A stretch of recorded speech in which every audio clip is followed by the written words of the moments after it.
This is willpower. Okay, I'm so excited we made this magic happen. I am here sitting across the digital interface with Danielle Hamilton, who is a fierce force to be reckoned with. And as I just mentioned in her intro, a wonderful podcast host that I was listening to your podcast today, Unlock the Sugar Shackles. And just, I love this information that you continue to bring to the world. You're almost at episode 100. So congrats on that. From one podcaster to another, I know what that's about. So welcome to the Wellpower Podcast. And thank you so much for making time. Yeah, I'm so excited to be here. Happy we were able to make this happen. And it's so good to talk to you. Yeah, for sure. I want to give people a little insight. Unlock the Sugar Shackles is a really beautiful, it's a very evocative name to let people know what you're all about and understanding the world of glucose and the world of blood sugar and how it really is such a key element in optimizing our wellness and understanding from a base level. But I want to kind of give, beyond the intro that I've done, a little insight into how you got here. Because I met you through Molly McLaughlin and we've had some really great conversation, but I want to share your story a bit and the reasons that you're so passionate about this area of wellness. Yeah, so my story starts back in the 80s and 90s in my childhood during the low-fat era, which meant lots and lots of processed carbs. And if it was a processed carb, especially the sugary kind, it had my name on it. Dinosaur egg oatmeal and toaster strudels and Eggo waffles and with light syrup, of course, because everything was light in the house. There was, low-fat yogurt and with fruit on the bottom and granola on the top. And because heaven forbid we have 1 gram of fat. So I grew up in the, Pam spray era where we don't want to have any fat and it's totally fine to have 100-calorie pack of, Snackwells or something like that. And so I always thought that I described myself as someone who always had a sweet tooth. I used to say all my teeth are sweet. I was the kid at the barbecue eating a bun with ketchup and not the meat, and ketchup is all sugar. So I had, obviously that's what my diet was. And needless to say, I was pretty sickly. I had lots of colds and flus and ear infections and eczema and strep throat and lots and lots and lots of rounds of antibiotics. When I got into high school, I had strep throat 6 times in that year. So they took my tonsils out. Then the very next year, I developed allergies. And I think that those things are connected because your tonsils are part of your immune system. And then when I was in college, of course, I was eating, drinking, stress, up late, that kind of thing. So everything got worse. And I had really bad seasonal allergies. Then I started to develop asthma. Then I moved to Miami, Florida, where the season for allergies was year round. And I got allergy testing and found out I was even allergic to palm trees. Yes, that is a thing. Worst ever. So I was just like, I needed to be in a bubble. And I was, in my early 20s and I was really struggling. So I had lots of allergies, asthma, chronic sinus infections, candida infections. I had my gyno and my doctor on speed dial. I mean, every other day I was just needing some sort of medication to help me. I was on multiple allergy medications. I had 2 inhalers. I was getting allergy shots and I was allergic to so many different things that I needed 5 shots and I was giving them to myself every other day in the stomach. Early 20s. I mean, struggling so much. Just with wanting to be everything. a young woman, having some fun in your party years. Yeah. And the thinnest I ever was, I do have to say. And it's funny how that happens, right? And I was really struggling. I'd always struggled with my weight, my acne, things like that. And I was a speech pathologist at the time, working in skilled nursing facilities and nursing homes. And I used to have to do chart reviews for my patients. And there would be tons of diagnoses because I'd have to write them all down, tons of medications. I spent half of my day writing down diagnoses and medications. And it was insane. And I was looking around at the same time I was going through all these things with myself and my health. And I was looking at these people who were in their 70s, 80s, and 90s for the most part, being like, I am right on track for ending up here. And it really scared, the hell out of me. And I was like, I need to do something. So somehow the universe connected me with this book called The Paleo Diet Solution by Rob Wolf. And that book completely changed my life. I basically learned to do the exact opposite of everything that I had been taught. So I started to embrace fat, embrace salt, and, have the burger instead of the bun kind of a thing. And so I switched my diet to an all real food diet. I got out dairy, which is something that I've just been sensitive to my whole life. I still haven't been able to heal that sensitivity. Maybe I'll get there one day. And I took out all refined products and things, and wouldn't you know, allergies, asthma, sinus infections completely went away. No medications anymore. Like never had an issue since, which is wild. So I was just singing the praises of the real food. And I was so into the paleo diet because it healed me. And that's where I met a friend who connected me with Molly, which is so funny. But this was back in 2013 and in my paleo days in New York City. And I moved back there for a year. So I had this really stressful year after I healed myself. And so I moved back to New York. And I was miserable. I went there after an ex. We ended up breaking up. And it was really, really rough times. And so I think the stress on top of, some other things that were going on, all of a sudden I started to develop lots of hormonal symptoms. So I was really fatigued. I lost my period for 6 months. The acne that I had always had on and off, or maybe cyclically, was now all the time cystic acne, not just a little bit on my chin, all over my cheeks, all over my forehead. I was like, what the hell is going on? I thought this was supposed to get better as you aged, not worse. I was gaining weight. I was just sleeping until 11 a.m. And I've always been like up like a rooster, up with the sun kind of a person. And I was like, what the hell? This diet just healed me.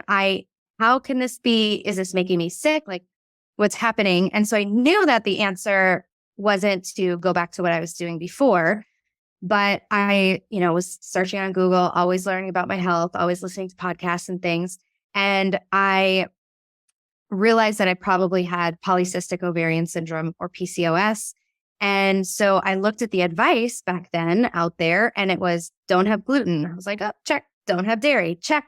Don't have refined sugar. Check. I'm like, okay, I'm doing all the things. So maybe I'll just paleo harder. So because nothing changed. And so I was really, really struggling. And finally, my mom convinced me to go to a doctor, maybe try to, get some medication just to alleviate some of the symptoms. And so I went into the gynecologist and I said, I don't know what to do. I can't lose weight no matter how hard I try. I think I have PCOS. And he says, you do have PCOS. You have to lose weight. There's no cure and you have to take the pill. Like, oh, am I paying you to tell me that right now?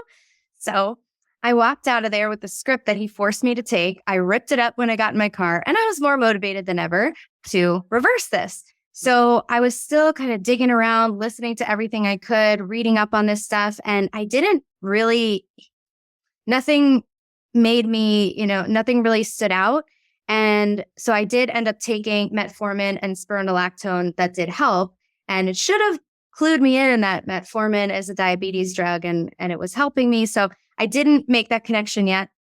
So one day I was driving in my car. I heard a podcast from Megan Ramos on Dr. Fung's podcast. And she said, PCOS is the diabetes of the ovaries. And I almost drove my car off the road because I was just like, what are you talking about? And I was like, okay, wait, what do I know about diabetes? I was like, I used to work with a lot of diabetic patients. Like, what do I know about diabetes? I was like, well, something about blood sugar and something about amputations. And that's it. That's all I knew. That is all I knew about anything about blood sugar and diabetes. So I hit the books and I realized that all these chapters in these books, like Practical Paleo, which is sitting behind me, I would just skip the blood sugar section. I'm like, I don't have diabetes. This is irrelevant. So I didn't think it pertained to me. Like I would hear blood sugar and my eyes would glaze over. Like, I'm like, I don't care. Like, you're like, I'm not eating that many carbs. So, well, I didn't even think of carbs, but I just thought I'm not diabetic. So this doesn't pertain to me. Like, there's nobody with diabetes in my family. I'm like, okay, it doesn't pertain to me. Meanwhile, my whole family is super insulin resistant, by the way. And 3 of my cousins. Nobody was teaching them as they grew, right? Like No. we don't learn this in school, and unfortunately. Yeah. And 3 of my cousins have PCOS, which is driven by insulin resistance. So yeah, so I realized that I had this blood sugar and insulin problem, but I didn't know what that looked like. So I said, okay, let me go back and take a look at all my symptoms, knowing now what I know, and see where these symptoms are showing up, because I have to have some sort of symptom that there's some blood sugar stuff going on here, but I didn't know what they were. So I realized that every time I'd wake up, I would be so hungry. Like I'd immediately need to get something to eat or have coffee because I'd wake up and be kind of shaky. And then after I had my coffee, I'd be shaky again. But I thought it was because of the caffeine. It wasn't. I tested my blood sugar. It was 60. Every time I got fasting blood work during all those PCOS years, my blood sugar was 60, 63. I was so dizzy. I was so lightheaded. I almost like passed out one time at Miami Beach. I was like, oh my goodness. And no doctor said anything to me about it because it's under 100. So they're like, oh, that's amazing. No one cares. No one cares. They can't medicate me for hypoglycemia. So they didn't bring it up. They didn't tell me that was a problem. So I had to go look through my old lab work. I was also a person who always had food with me whenever I left the house. So it used to be a granola bar. Then when I went paleo, it was a Lara bar. I always still had a sweet tooth. I realized, I'm like, okay, so what carbs am I eating? I'm eating paleo. It's pretty, I hear it's inherently a low carb diet. I'm like, okay, let's take an inventory. Half a banana blended in my iced coffee with coconut milk and coconut sugar in the morning. Acai bowls, fruit smoothies, sweet potatoes with every dinner, plantains, plantain chips, Lara bars, store-bought kombucha. I'm like, oh, I think that the sweet tooth just disguised itself as like, this is healthy. It doesn't matter because it's a healthy carb. So that was in my head the whole time. I'm like, any food is good to go as long as it's paleo, as long as it's from the earth. So that was my thinking. I never thought about carbohydrates. I didn't know anything about it. So that was my big issue there. And then I was someone who just intuitively grazed and snacked all day. So I'd have a little something, walk in the kitchen, have a little something. And this was me self-medicating. So I never felt hungry. I would eat before I went out to eat. I would catch myself like, why are you doing this? I'm like, I didn't ever know why I was doing it, but I realized that now I was trying to prevent feeling hungry because heaven forbid it took a long time to get seated or the food took a long time to come out. I could not tolerate hunger. And that is a huge sign of people who are dealing with blood sugar issues, is that hunger starts to look unhealthy. So hunger should be like, oh, I'm a little hungry. I could eat. I could eat, like, you could put it off if you had to. It would be like, okay, let's finish the podcast and then I'll go get lunch. Literally what's happening right now. It's in the afternoon. I didn't have anything but breakfast. I'm like, I'm fine. Like, I'll just push it off. I'll eat later, right? That's what healthy hunger should feel like. Unhealthy hunger is accompanied by symptoms. So you might feel anxious, dizzy, shaky, weak, lightheaded, tired, irritable, stressed. You might have cravings. You might start to get sweats, heart palpitations, headaches are very common, and cravings. So the hunger that you're going to have when you're having all these symptoms because of the blood sugar, what's happening is your body is sensing an energy crisis. So it's almost like the brake light is coming on in the car and it's going to send you those symptoms. So you go get food. And of course, it's looking for quick energy because it's like, oh crap, the blood sugar is going too low. So what is it going to make you in the mood for? Things that are fast energy. Run to Starbucks, pick up something from the gas station, get a power bar or like a Gatorade or something. I don't know what other people drink. I'm sure maybe not your listeners, but even like, let me just have a handful of blueberries or something like that. Like, it's what your mind is going for is quick energy. It's not like, oh, maybe I should just grill up a ribeye and make some, organic broccoli with some grass-fed butter on it. Like, that's not where your mind is going to go. It's going to send you these signals to get some sort of quick energy. And so that's what I was missing. I didn't realize that I had all these blood sugar issues. They finally started to show up. So what I did was I went back to school. So I became a nutritional therapist because I'm like, I need to heal myself and work with people because it became too much of a passion. And then I took my paleo diet and really just removed those dense carb sources and replaced them with fats. And so I changed the paleo to ketogenic macros, and like magic, all the excess weight fell off, never really got another pimple again. My hormones balanced, my periods were regular. It took about 5 months for my periods to regulate. One of the symptoms I failed to mention when I was really struggling was that I had really bad PMS and PMDD. And I mean, I had all the things. I'd break up with whoever. For our I was listeners, can you tell us PMDD? Yeah, it's a lot of dysphoria. So you get like a lot of symptoms of like mood symptoms. So like I said, I used to break up with everyone who I was dating because I was really struggling with my moods. I would feel really hopeless, really depressed, and just, it was bad Like time. highs and lows, lots of highs and lows. Yeah. Okay. And so now the only reason I know my next period's coming is because the app on my phone tells me your next cycle is about to begin. I'm like, really? Is it that time? Like, I didn't know that was possible. I don't have cramps. Like my breasts aren't tripling in size the day before my period. I'm not bloating. I'm not getting that premenstrual acne.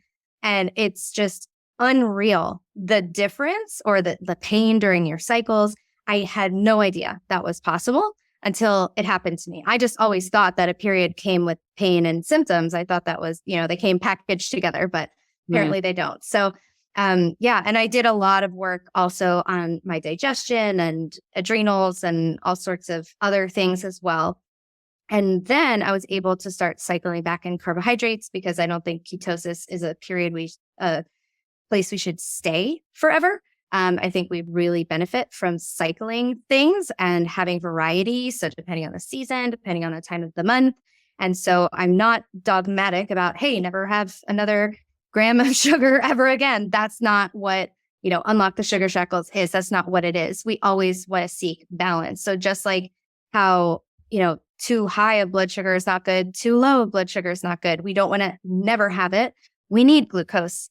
And women especially tend to need or do well with a little bit more at certain times. And so we don't need to be all or nothing about it. And we can remember that we can always change things and that our body's probably going to ask us to change things once in a while. So that might feel the best. And so being able to sort of go in and go out of ketosis, it's a really powerful tool, really healing. And knowing in your body, like, I feel like I need carbohydrates feels really different than, ooh, I'm craving ice cream.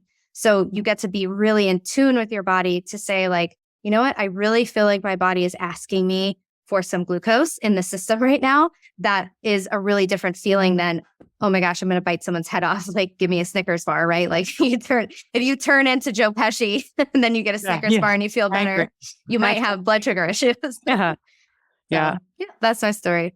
Yeah. I mean, it's awesome with just so much beautiful stuff to unpack there. And hopefully just people who are listening understand the level of mastery you have in this navigation process throughout the years of really getting to know your own body. This is like something I want to highlight that you just sort of wrapped up saying, which is that there is always the potential that we can change or shift or try a new protocol. And while glucose issues arise in males, females, everyone in the non-binary world can be faced with these challenges, there is also some specific, I think, female-centric ways to cycle glucose into the system. It's a lot of what I'm doing when it comes to training and cycling our cycle with the period and our whole menstrual flow, pun intended. So it's just really, it's a beautiful way to look at it because this absolutist thinking in the space, and then also it feels like you're quite aligned with my stance on keto, which is like ketogenic dieting, hardcore all the time, especially for females, because it can be a hormonal disruptor, especially if you showed up that way and you're already like, hey, dysregulated hormones, what's up? Let's do more keto. Let's, like you said, paleo harder. I'm going to do more, and that's an important message. Right. And so I think I want to fly at a 10,000 foot range for a moment and just tell listeners who may not know, like if we're talking about blood sugar, glucose, what if someone's like getting and looking at some lab work or looking at some numbers, or even if they were like finger pricking their glucose, what typically, and I know it's going to be very specific to people, but let's just talk about ranges for sort of healthy glucose and maybe what each one of the segments or ranges might mean for somebody. Like, when should they be concerned? A lot of the symptoms are really great that you just shared, but also is there like a number or a thing that the doctor can be like, cool, we pulled this, and like, when is there real concern? Yeah, this was actually my talk that I gave at KetoCon. And so I'm super happy to talk about it. So basically what we're aiming for, let's start with optimal blood sugar and insulin regulation. So just, can we back up and just talk about how blood sugar and insulin work? Or Oh yeah, let's do that. That's probably, no, I think that's probably good. Okay, let's start there. If you already don't bear with us, this is important. And it's a great thing to always see what new moments of fantastic information from Dani you can get right now. Thank you. So when we eat carbohydrates and also some protein, we digest that and the sugar level in our blood increases. The pancreas will sense this if we do not have type 1 diabetes, and our blood sugar will go up, and then the pancreas senses it and it sends out insulin, which is a hormone. Keep that in mind. A lot of people don't realize it's a hormone, and that's why it can contribute to a lot of hormonal issues. So the insulin comes out and it sort of unlocks the cells of the body. So glucose can go in. Glucose is then used inside of the cells to make energy. It's one of our energy sources. So the problem comes when insulin levels are too high for too long. And this kind of happens quickly, that the body starts to not really be very sensitive to the message of insulin anymore. It's kind of like, dude, you were just here. It's like, come on, it's insulin. I have some glucose for you. It's like, you're like the boy who cried wolf. Like, I'm tired of this, like we're no occupancy, like we're out of space. Sometimes that happens too. So we get this resistance, and then the amount of sugar in the blood can start creeping up because it can't get into the cells. And then the cells don't have the raw materials to make energy. So you feel tired, you feel hungry because you're not nourished, and the level of sugar in your blood is really high. And it's like, why aren't I able to access this body fat, which is stored energy, to be able to use to fuel me, right? So we are like a hybrid car. And so we should be able to burn both sugar and fat for fuel. But what happens is, as we spike the blood sugar over time from eating refined carbohydrates, eating too many paleo carbs, snacking all the time, stress, more stress, not getting enough sleep, all these things, it's causing the blood sugar the insulin levels to rise over time. And high insulin levels in the blood are going to block lipolysis, which is fat burning. So it basically says we're in a fat storage mode, so we can't burn any fat. So it's almost like the insulin is now like, no, stay back. You can't burn any of this. So it's holding your body fat hostage and not letting you use it as energy. So if you can't use your stored body fat as energy, and you just ate breakfast 3 hours ago and you had some oatmeal and you burned off all that oatmeal, you've used all the energy from that, now you have nothing left in the tank, because that insulin is also blocking you from using the stored sugar in your liver, which is called glycogen. So you can't use the stored sugar. You can't use your body fat. So what's going to happen? You need to eat again. And what is it going to tell you to do? Get some fast energy. So this is the problem. When we can't effectively burn body fat, we're going to have those hunger issues, those blood sugar issues. We're going to get all those symptoms. And that's really the first step to this, like all starting to, hit the fan. And pretty critical for people who are trying to recomposition their body and figure out what's going on with their energy and their flows, right? Because carbohydrates is going to help, is directly correlated to our ATP, which is that literal energy source in our body. Yes, exactly. And so you'll see, if your blood sugar is doing ups and downs all day, you're going to really feel your energy level riding that wave. And we would rather have it be nice and stable and steady all day. And that's someone who's really able to use fat. You can also still have carbohydrates, but to be able to use fat, that's really important. And that's that metabolic flexibility. So that's where that term kind of comes in. That's sort of how I break it down and simplify it. It's much more, I'm sure, nuanced than that. But I'm sure it is. But also it's really nice because people are breaking down metabolic flexibility quite often by just saying, look, it's, You can burn carbs and you can burn fat, and that's what your body needs to do. We're not getting a lot of like direction, online on social and maybe even in like programs where it's like print out this piece of paper, this is what you do, because our bodies are so uniquely ours. And so understanding what that means is a really beautiful way to say it's like a hybrid car. And that that whole description you just gave of lipolysis is something I think I don't know how many people come to you, but plenty of people come to me and say, whether this is correct or not, like, I just want to get rid of the body fat. There may be other things at play there, but that's a big goal for many people, right? Yeah. And I always say recompositioning the body because it's much more than that. But that's a great descriptor, just the way that so we have to oversimplify the science sometimes. And also that's exactly what's happening. So for anyone who's the last 5 minutes of that, it's really an important piece. Cool. Thank you. Yeah. So when the insulin's high, we can't use our body fat, and that's going to block us from being metabolically flexible. So we're going to be these sugar burners. We're only going to be able to utilize glucose and not be able to use fats. And we won't be making ketones because our insulin will be too high. So this is really setting us up for all those different issues. So when it comes to I call it you could call it the metabolic spectrum. I call it the diabetes and insulin resistance spectrum. So whatever spectrum you want to call it, diabetes, and we're talking about type 2, is not an on and off switch. It's like a dimmer switch. So because it falls into the area of metabolic health. So we want to have that switch all the way, let's say off. And then as you start turning it on, that's when the blood sugar and insulin starts to get more dysregulated.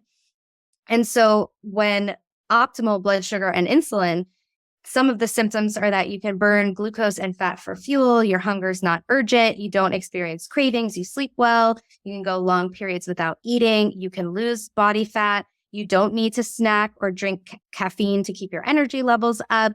You have stable energy levels throughout the day, like we mentioned. You feel satisfied after meals and between meals. That's a big one. And then your insulin sensitivity is normal. So the blood sugar numbers that we might see fasting would be, I like to use between about 70 and 85 milligrams per deciliter. So that would be 3.9 to 4.8 millimoles.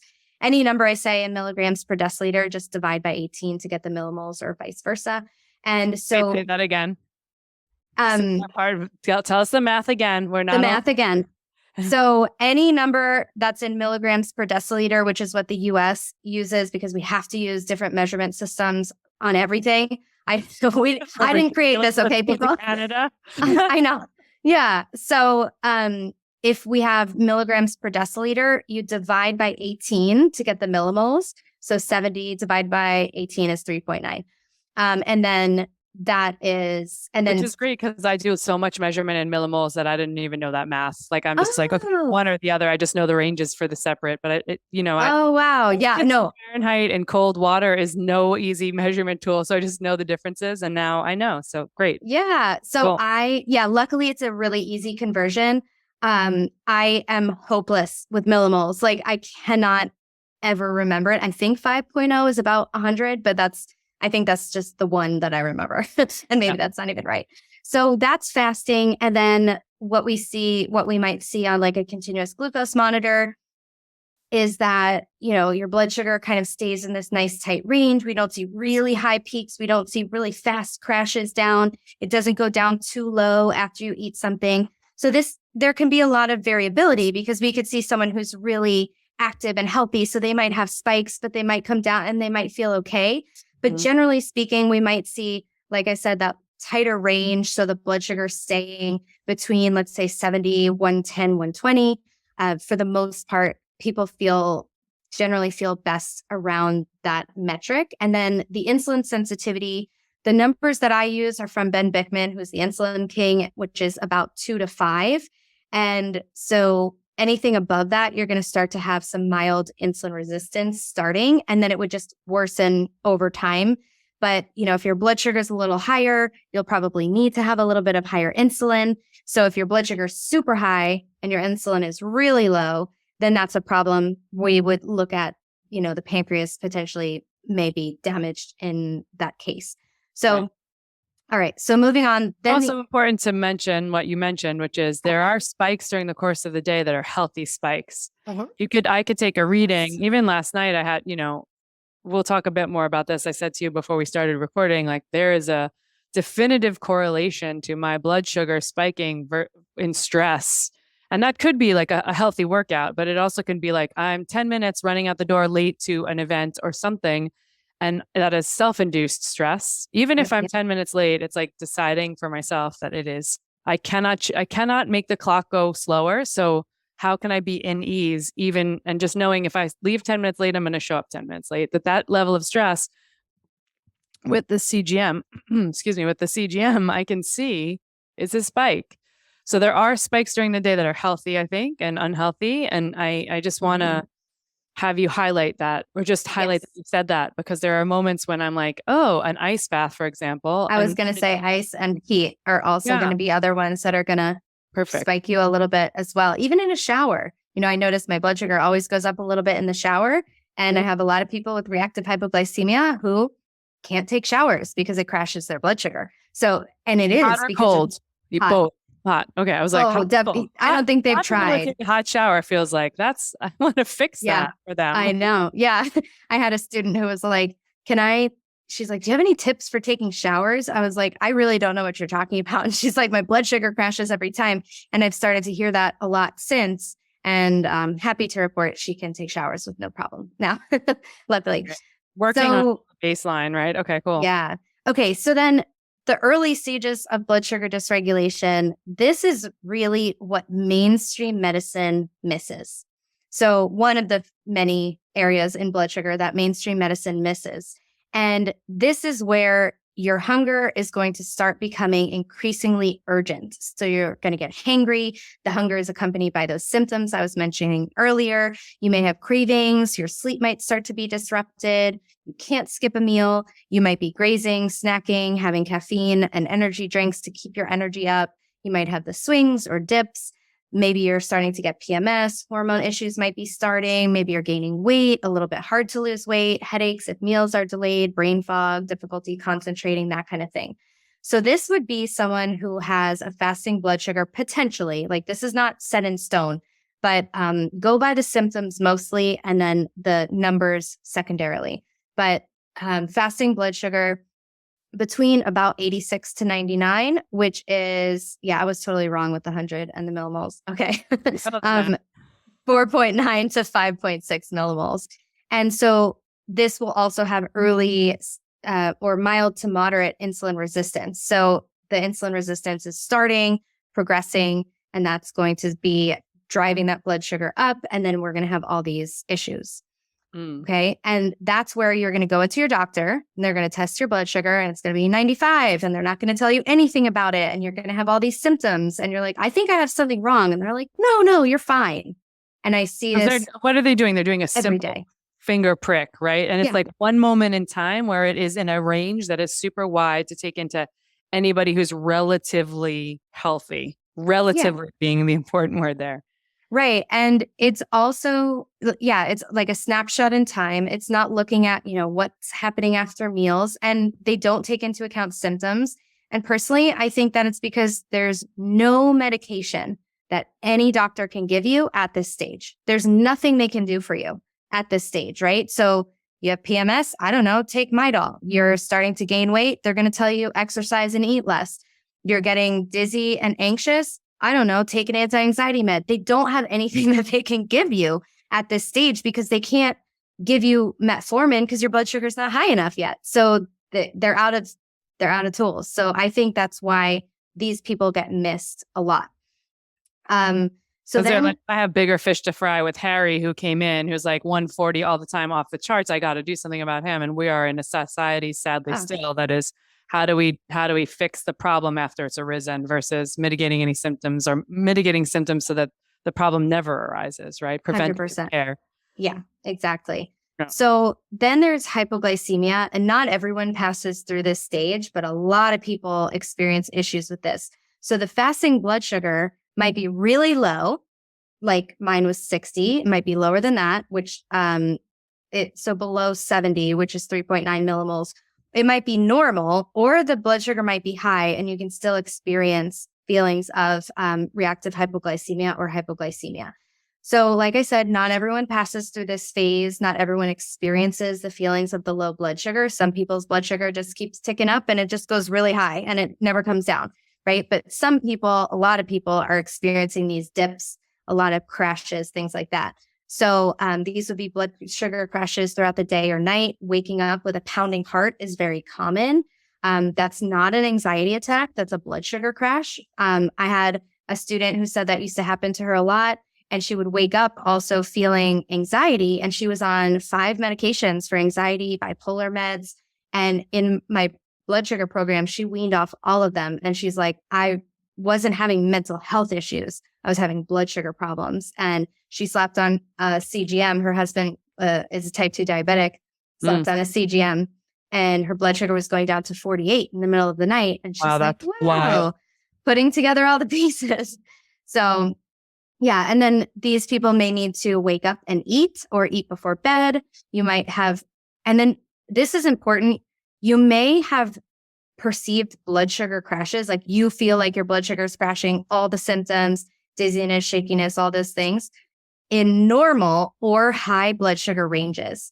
And that is also where heavy gaslighting comes in from doctors, because they're like, your blood sugar is 110. You can't possibly be having a blood sugar crash, but they're having all the symptoms. And to me, what this indicates is that severe metabolic inflexibility, that heaven forbid the sugar go a little bit too low, that it's out of sticks, like it cannot burn any fat. So it's just, I think that shows a more progressed dysfunction in the metabolic health. And so you're having crashes in the normal ranges or in that even in high ranges. But keep in mind, it would be the same treatment. Like we're going to do the same things to help you. And this is an important point. Like I want to reiterate that what you're saying is that if my doctor doesn't know me well enough and have enough history of different blood glucose ranges, or I'm not wearing a CGM and showcasing those issues to him or her, or whoever your medical professional or coach is, if they're not learning you enough, if they haven't learned you enough, if you're getting 15 minutes once a year with this person, then there's a reason to be able to either join and get involved in programs like yours, Dani, or just like work with someone who really understands that, so that all of us need to take more autonomy. But I also want to give everybody in the world credit with saying, even as you and I are doing nutrition with people, lab work is insanely difficult to read well. And then also one thing in a piece of lab work, and if it's not correlated to 10 other things, it's like I was trained by Dan Garner, and he's always like, you have to find the head of the snake. Right? There's all of these things that show up on the lab work. And if you don't correlate them together, this is the prime example for the woman who came to you and said, oh, finally, everyone's treating me for one thing, but really what's going on is I'm having a glucose shift. So I just want listeners to give themselves some grace. Cut themselves some slack, I want to say. Yeah. Because this is reasons why we want to work with professionals sometimes, because you'd have to go back and learn hours and hours and hours of information. And so getting someone who is a, functional medicine person, or working with someone like you, or going to someone who really understands the ways that we can live in preventative care in that world, right? And optimize our well-being before anything shows up, or as it's maybe just rearing its ugly head and we're like, oh, hold on, let's catch it. That's a really important point to make. Yeah. I also want to ask this quick question, because you brought this up, and it's like, this has happened to me only recently, and I don't know how much, I put on a CGM, a continuous glucose monitor, once a quarter for a month, and I rock it out and I just see what's going on in my body. And I like to play with it a lot, biohackery style, like in and out of the cold exposure ice baths, and seeing how I can sort of entrain my body to not have as drastic glucose spikes over time of doing frequent cold plunges. But I had a spike the other night. And look, there's always a random instance, but I wondered if you have seen this.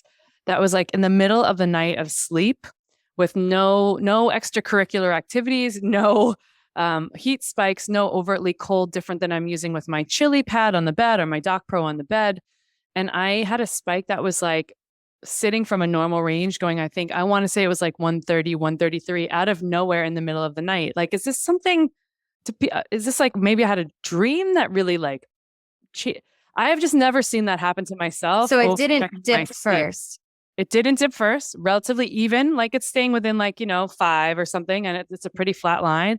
And there's a spike on there that's so insane that I was like, is this an error that I leaned on the CGM in a way, or it just seems so out of the ordinary. And I wondered if there was like any indicators or anything that you'd like seen before and I look at my Oura ring, there's no major temperature change, all of that. It's just really. Was there like a movement change or a sleep, like were you in REM or I don't know? I actually didn't look to see if I was on like deeper REM, but I would look at the sleep stages because like if you got up at that time, like if you got up. Oh, and here's the thing: like the 133. The reason I even went back and looked is because at 133 that hit, and around that time it woke me up. Like as you can imagine, I was like, what happened? It woke me up from, again, like I didn't look to see if I was like in REM or in deep before that happened. But that's just an interesting thing because then I'm like, why was I up? So maybe, I'm ruminating. Were you having like a pounding heart? No, I just woke up and was like, it was almost like I have dawn phenomenon, and it was almost like my glucose spike in the morning that like there's a very clear window of time that my glucose spikes to get me up. It's always the same every day. I can either get it before or after it, depending on how I do that. I get more or less good deep sleep. I will fall into a deep sleep hole in a good way. I'll get a little extra deep if I don't wake up. But it was just like and certainly way higher than my morning glucose spike. My morning glucose spike is like, bink, okay, get up, time to go.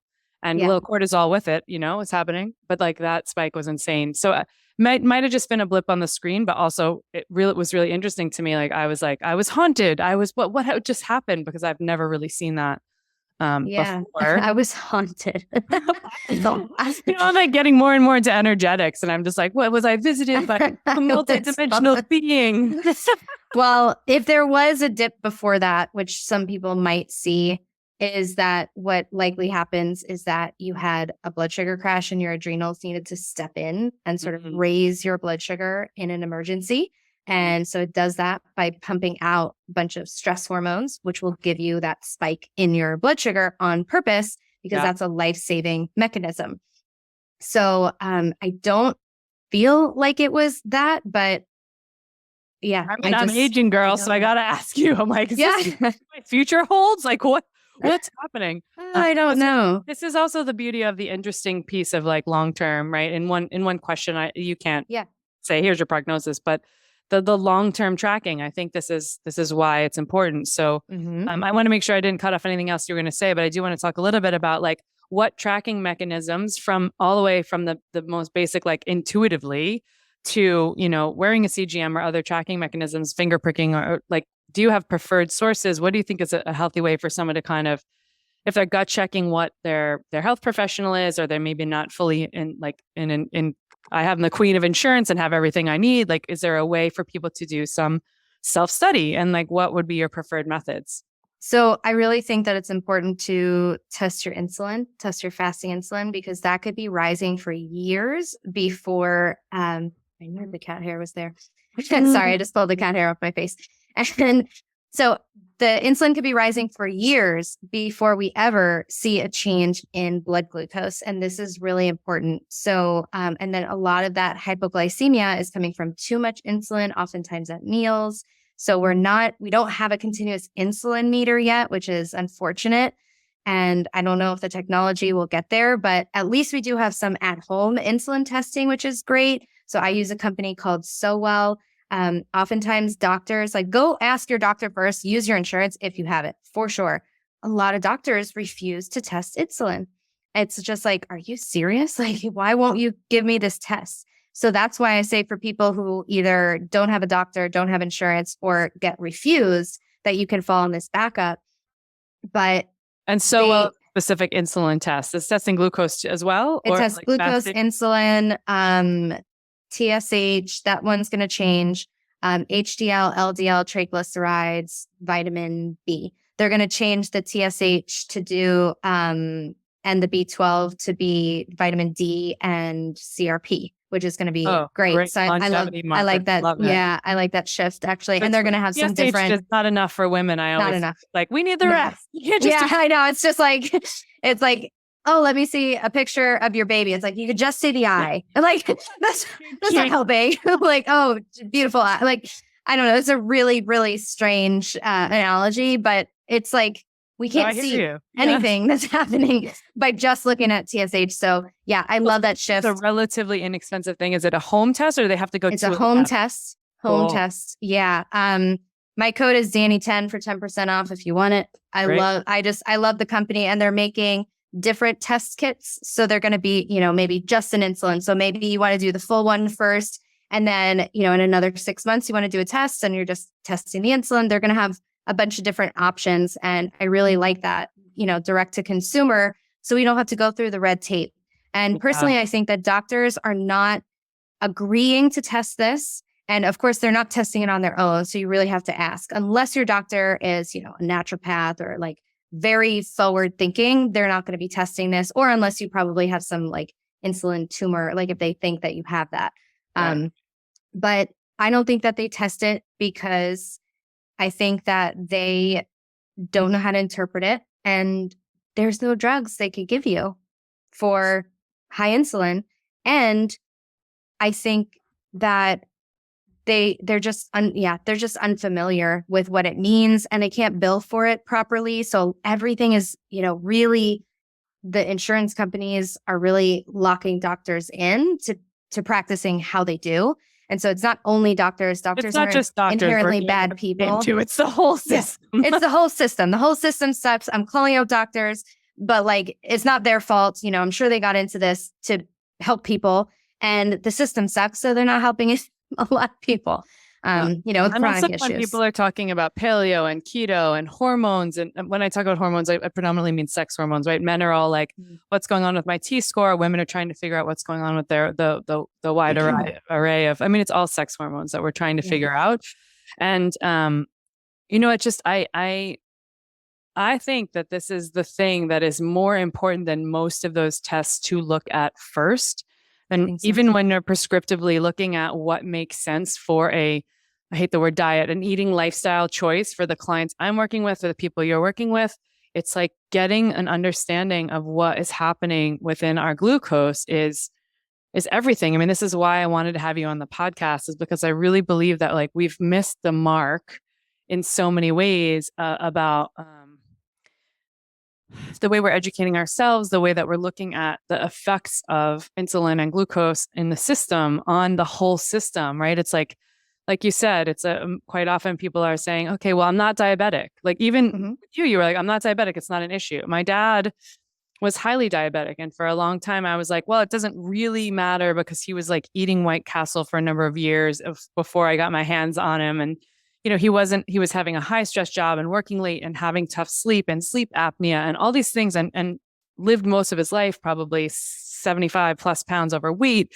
And I kept, I always thought like this is the biggest contributing factors. It's in my family history, but doesn't really count to me. And I think it gave me the permission to not look at it as much. And then it's like, as I age, as I look at my, there's no sad ending here. It's just like my glucose isn't as stable as I've always thought it was. And it's definitely not as stable as when I was 25 years old, right? When I took my first test ever. And so that's like the future of, I'd like to say it's the future of what people need to be looking at. It's why the work you're doing feels so utterly important to me. The other thing is to talk a little bit about, and maybe it's like not part of the conversation, but it's like, the whole thing that's coming up with the world of leptin and understanding, navigating like burning fat and burning carbs seems to be sort of a hot topic now, as well as the glucose thing. But I didn't know if you wanted to either speak to that or speak a little bit to the things you see people looking at that maybe are like, hey, don't look at this. You should be looking at glucose and insulin first. Are there other things like that are showing up with people who show up to you? Like the prime example you gave is that woman who's like, I'm having sleep issues and they're prescribing me, anti-psych meds or whatever. But bipolar disorder, like, okay, a lot of times when I see bipolar disorder and people are being treated for that, and again, I'm not a medical doctor. This is not medical advice. I'm telling no one to go off their meds. But sometimes I'm like, you might be a very colorful, emotional female who's got some dysregulated hormones going on. I don't just mean sex hormones, glucose and hunger and PMS. And like, especially, this is again, nobody cancel me for saying this, but like I show up to my white male doctor who's like, here's just a thing, take it. And I'm like, oh, you don't even know what it's like to feel. The the older I get, I don't know if you have a lot of female doctors. I think there can be amazing doctors on every level of the world. But the older I get, the more I'm like, oh, I really want to be with a woman who is experiencing things in her body like I am in the aging, in the realm of aging, in the realm of hormones. So I can talk about my period, or I can talk about my, I don't know, something that's going on in my boobs. And someone actually like, I know I felt into that. I know what that is. No slight on dudes. They just don't have big breasts like me. So is there other things that you feel like people are looking at before glucose that they need to stop looking at for now? Yeah. Yeah. So I think that a lot of people are. So first of all, what you said about your dad, genetics loads the gun, but environment pulls the trigger. And so I think that's an important thing to keep in mind, that, your genes aren't your destiny, but you need to be working on your lifestyle. That's a lifelong thing. And so that's always something to keep in mind, whether or not I think that whether or not diabetes is in your family tree, it is something that everyone needs to be thinking about, because right now there's a study that came out and it says 88% of adults are metabolically unhealthy. And that means that they're showing signs of metabolic, what is it called? Metabolic syndrome. Okay. Yeah. So I found out recently, this has me very heated. Metabolic syndrome used to be called insulin resistance syndrome.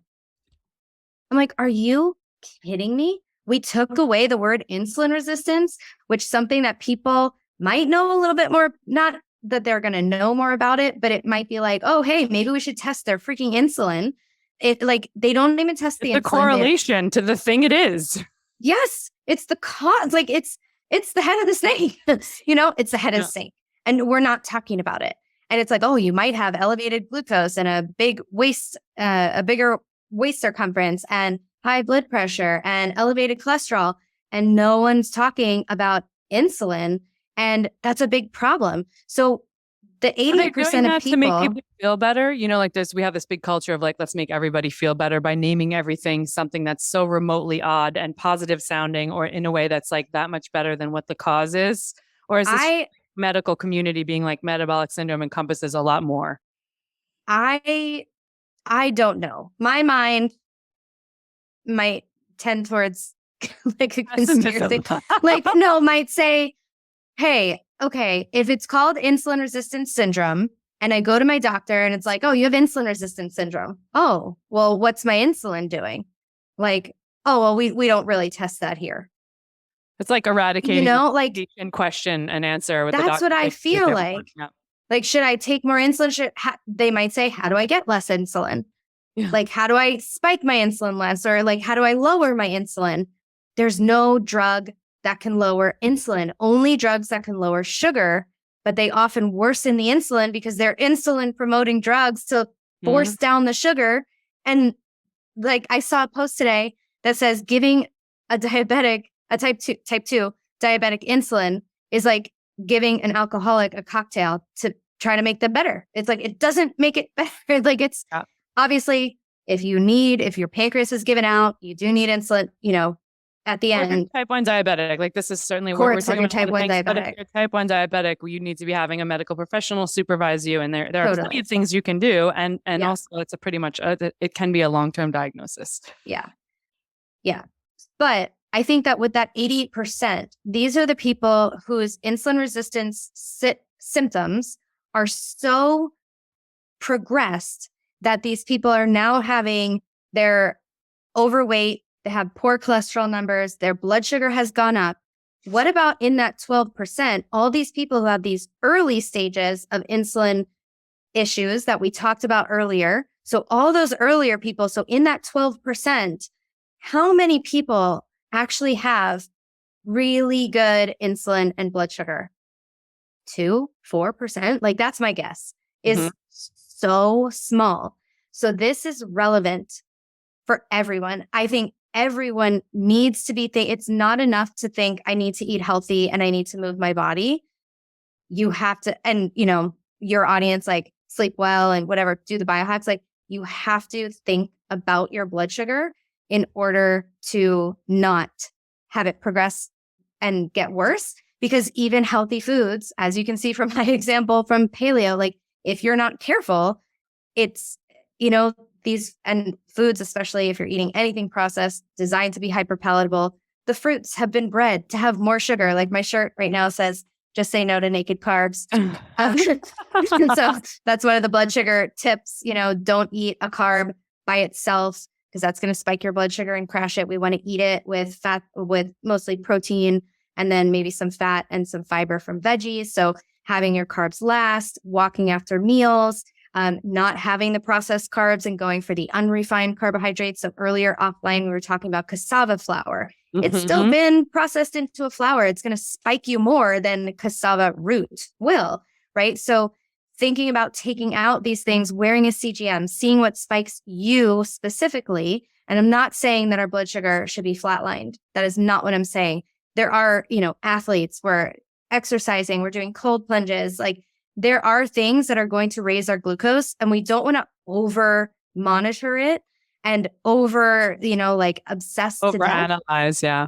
Yeah, just like with the Oura ring, there's so much data. We have to use our judgment. And if you have that tendency to get really obsessed, just maybe it's not for you, but it's such a helpful tool. Dani, right? Like it's we do a lot of this. I gave you a bad example, which is like this one thing happened to me the other night. Tell me what it was, because I want to know so much because it's so interesting. No, but it's okay to ask that question.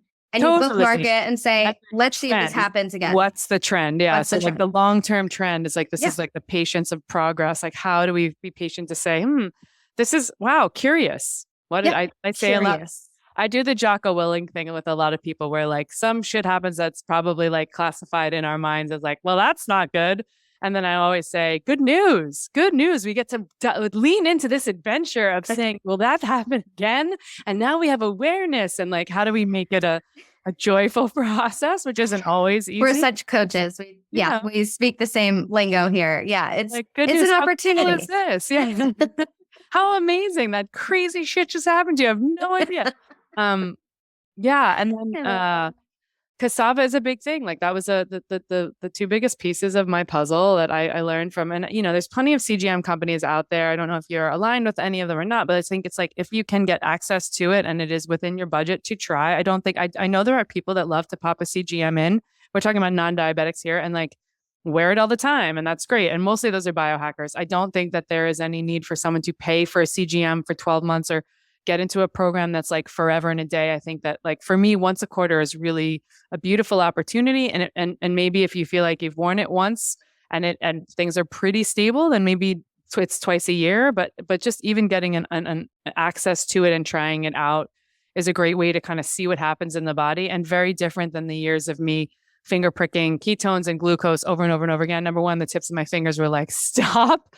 And number two, it's a moment in time again. It just doesn't show me the dance that my glucose is doing in the body, which is really a beautiful thing to see. And my recovery time. Like I know if I'm spiking at the gym, I'm like, cool, high five, I did the work. And also what I want to watch is how that falls off, how it comes back to some normal range. Like what amount of time does that take and what changes I'm seeing again over time in my body for that.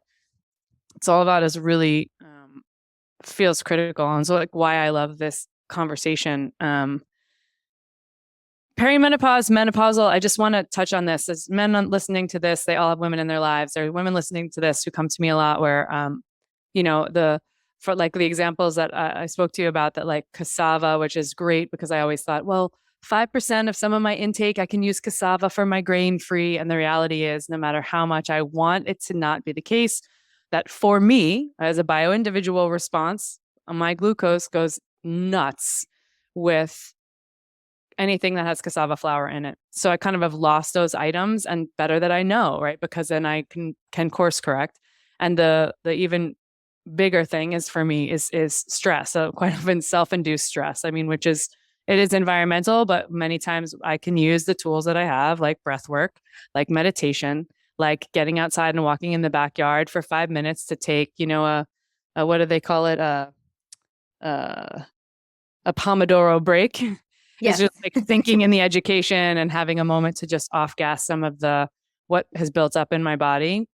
Mm-hmm. Those things, the stress is really the thing more than anything when I talk about long-term like spikes and then taking some time to come back off of it. And even like hours and hours and hours after I've like really in the middle of the day when I'm like not having an eating period. And I'm like always, I don't know why it surprises me. It's just like a life lesson to be like, oh, that stress just hit you. Even things where I may not be intuitively going, oh, I'm stressed, my blood sugar tells the truth, right? Like, oh, that phone call really just upset me, and the rushing to this event or whatever, or self-judgment or imposter syndrome or whatever's going on, right? Less about me getting on stage, which is interesting when I've worn a CGM and I have to talk in front of people. And my expectation is like, oh, I'm going to check. I'm nervous. I'm going to keep checking my glucose. This is cool. And then actually I'm not really feeling like my glucose isn't responding. Maybe I have butterflies in my stomach, but my glucose isn't responding to that. Yeah. So I think it's important to say that to people that you may say, oh, a banana spikes my glucose like crazy. And maybe for me, it still does. It probably will, but maybe it's less, and there are different things like that. And learning your body, learning your food, right? Like that's the wide variety you must see of things that spike or don't spike. Certain people's glucose has got to be endless. Yeah. And one of the things I want to say is that blood sugar, glucose is not the only thing we need to pay attention to when we're nourishing ourselves. So sometimes we get too focused on glucose. And so we'll see a post that says, here's how to eat oatmeal without a spike. And we eat the oatmeal. It doesn't spike us, but we feel like garbage. Then we're craving carbs. We have no energy. It doesn't feel great. That's still not a good food choice for you. So if you follow me on Instagram, or if you see, I did a post about oat milk that went kind of viral, and people were unhappy, mainly people who don't eat meat were very unhappy. And they like oat milk spikes your blood sugar a lot. Like that's one of the foods. Anytime you're processing a food, it's going to spike you more than that whole form. So oats turning into a flour is going to spike you more than the oats. Then when you put something in a drinkable form, it will spike you more than the processed food. So the oats in a drinkable form, the oats actually break down when they are turned into a flour to have this sugar called maltose, which is 2 glucose molecules that spikes you more than table sugar, which is half glucose, half fructose. The fructose doesn't spike you, but does go straight to your liver for processing. But needless to say, we're having just a sugar drink that's sugarier than sugar. And there's, of course, a lot of vegetable oils added into it. And then people go and get them heated up in lattes. And so we're steaming these already rancid and very highly oxidizable vegetable oils. So you're laughing. I'm laughing because I fucking love you for this conversation. I saw the post and I love you for this conversation because I am the one at the coffee shop that someone's like, look, I'm not trying to be scandalous. I get that Oatly is now making like a dairy-free ice cream. Like, cool. You want to have a cheat. You want to have a little splash in your coffee. Everyone gets autonomy to do what they want. I am like, as a nutritionist, I also feel like there's no I'm not saying don't have oats and oatmeal. And I always am like, oh, but where are the nutrients? I'm going to have like bacon, but there's no nutrition. I know it feels good or it's like fills you, whatever the bullshit is that we tell ourselves, but like oatmeal, and I ate it when I was younger. Like I loved it. Also the fucking package that was like, mix it with hot water and 18 pounds of maple sugar or whatever. That's just corn syrup solids back in the 90s. It's oats for me are a thing where clients are like, please. I'm like, you can have wine before you can have oats, because at least like I don't at the coffee shop that's local. They're like, oh, I'm like, oh, I need a non-dairy milk. They're like, great, well, steamed oat milk. And I'm like, why would I want that? That's like my response. And I'm not trying to be bitchy. I'm like mostly trying to. I love how you are. No nutrition. And also no bueno. It's just, I know it's on trend. And here's the thing. I know that it froths more and better in your latte than 90% of vegan milks. I know that it froths more and it tastes all, whatever it does to your coffee. And I'm also the ass who goes to the coffee shop because I love the ritual of coffee, and I'm off caffeine for 6 months now, and I have decaf, and everyone's like, who's the random girl who's bitching about milk? It's me. I'm getting high. Can I have a double shot of a decaf espresso? Do you have any organic? Like, they're like, who are you? Why are you even here? Single origin, no mold free. But also, I get it. But I want to commend you for like highlighting that. And also in an environment, this is, again, If people want to be vegan, if there's animal rights reasons, if there's physiological reasons, great. Be vegan, find out how to do it well. I'm not saying don't ever have oat. I'm just saying it's been so glorified and it's not stopping. I go to the grocery store now and on the shelves, there's like 40 yogurts made from 40 things. And it could be like, look, we just need to know, like, is the cashew yogurt going to work for you or not? And if you don't want to have dairy, don't have dairy. But if I go to a coffee, like Starbucks, which I don't go, but once in a while you're on the road, that's your only option. I won't have the coconut milk because they don't tell you. Again, you do this too. I'm like, can I see the box? I make them pass me the box. And then you can see there's like just corn syrup or vitamin D2 cane sugar and all this stuff that's in it that I'm like, I don't want any of this. Don't you have something? And they don't. So I will have like a whole milk or a heavy cream. I do heavy cream at Starbucks. The other tiny stuff. bit. Yeah. And same. so or black, right? Whatever we're going to do. And it's, again, I know it's a tablespoon and it's this and it's that. But at what point do we stop? At what point do we say, I mean, how important is this really? What are the subs that I can put in? How is there a way that I can shift this? You know, I'll have an herbal tea sometimes because I'm just like, well, nothing here is going to suit. And where does it start? Where does it stop? You told me a story before. Oh, I just got on a rant.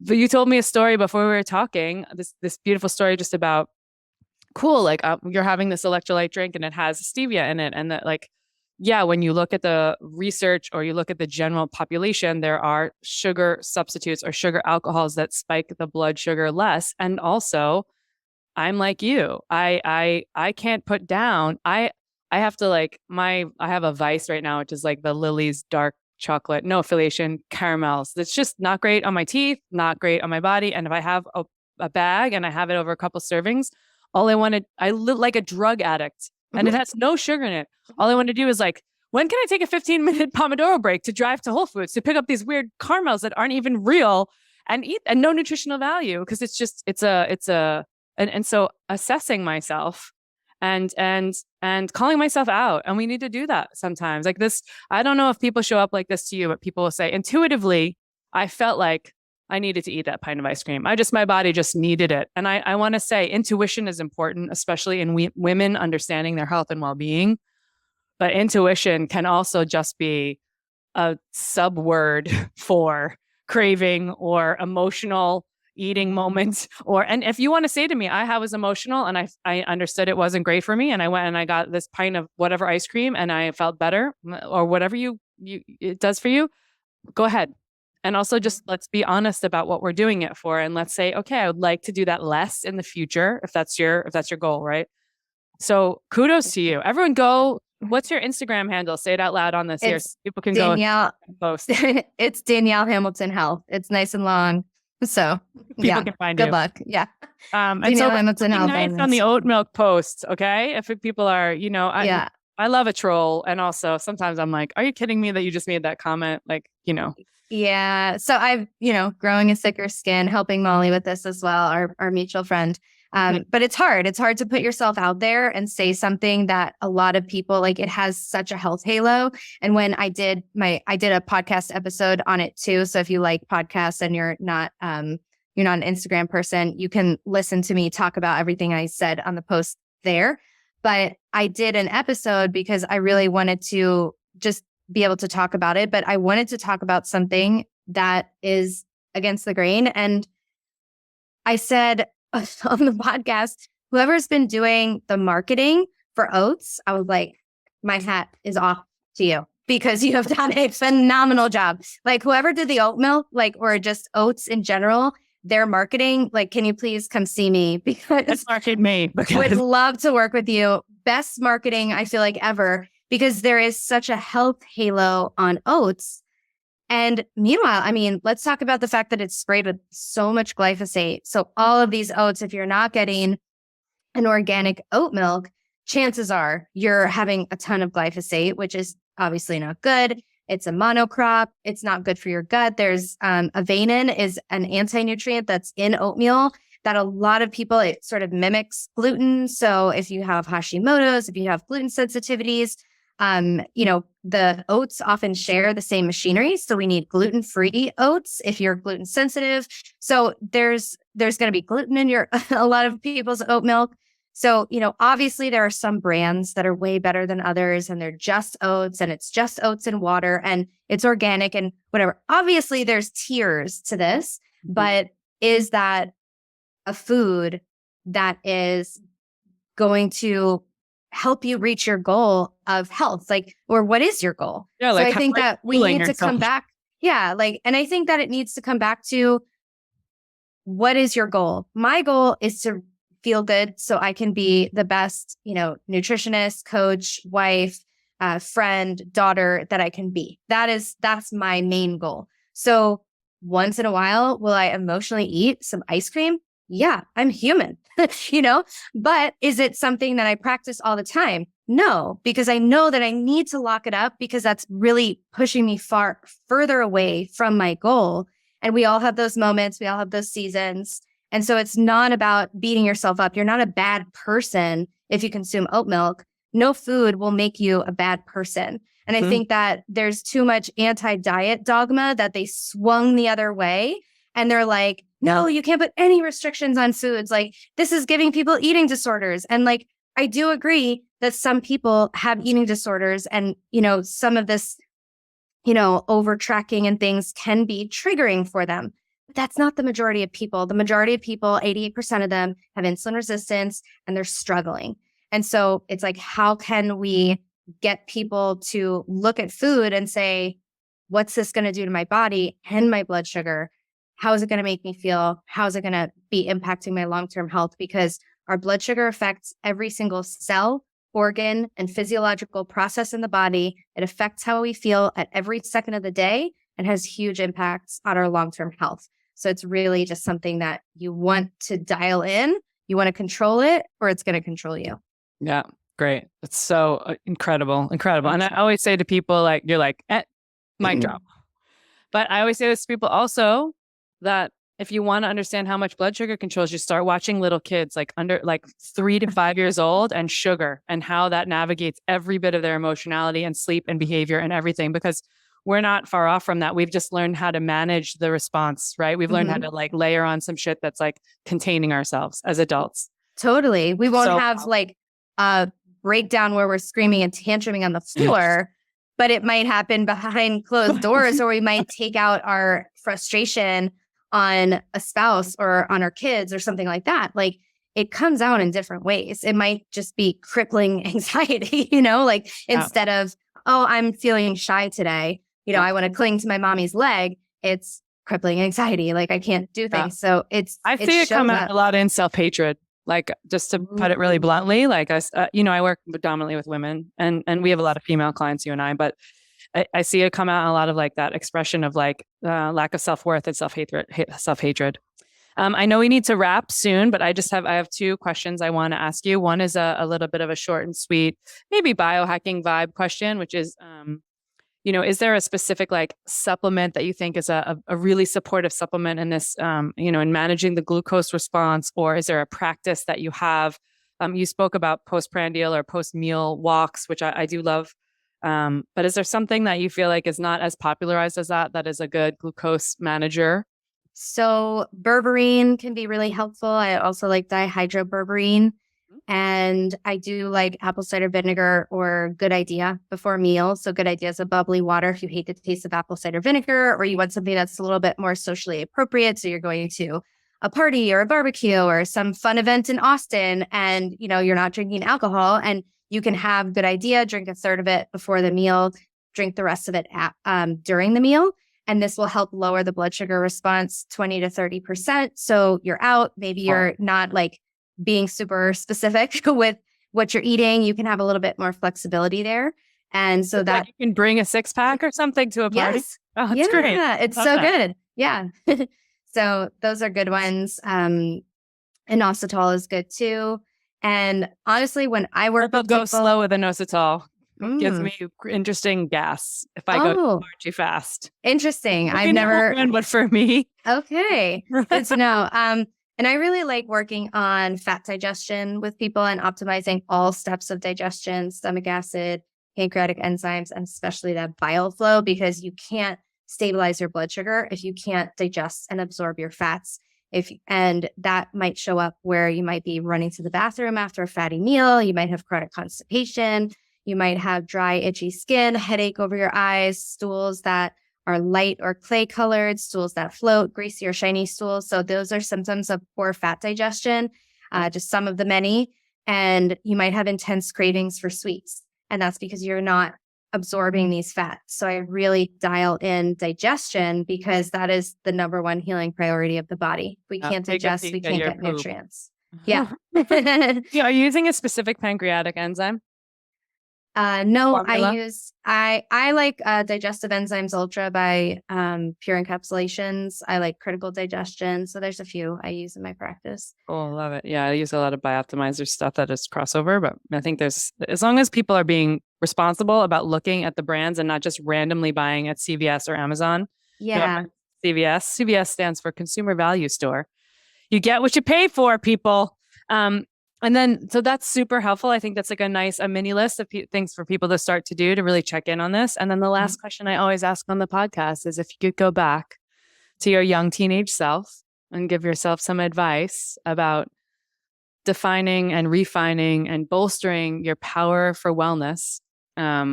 Maybe if you thought about it as like a listener who's like new to this health optimization game, what might be that advice you would give your younger self? Wow. I mean, all the things that I learned in my journey, I do wish I learned it a little earlier because, all those antibiotics really have taken their toll on my gut. Yeah. So I struggle. But I would say, when I first started, I didn't know that there were nutrients like in an onion because it didn't have a nutrition label. So just knowing like real food, I think is just the biggest basics we could go back to. So reading ingredients, getting things that don't have ingredient labels, and knowing, the symptoms of blood sugar, I think would have saved me a lot of trouble. Yeah. So really just like reviewing any parts of this podcast and all that. Thank you so much for sharing all this wisdom. It's such an important piece of the health spectrum. I think it's quite often, I don't want to say overlooked because it is talked about, but I think it's the thing that gets looked at so way too late, as opposed to being one of the first things we look at. If we checked insulin and blood glucose as much as we stepped on scales in the world, we'd be a lot better off figuring out what was going on deep into our bodies at a cellular level. And I appreciate you and all the work you're doing and the almost 100 podcast episodes you have out in the world, all these amazing reviews. Like Dani really knows her stuff. And so please, she's going to tell us right now where to follow her. She has a program coming up. So tell us just briefly about that and where everybody can find you so that they can dig in with you and get some great guidance. Yeah, thank you. So my website's Danielle Hamilton Health. All my social media is Danielle Hamilton Health. And my podcast is Unlock the Sugar Shackles.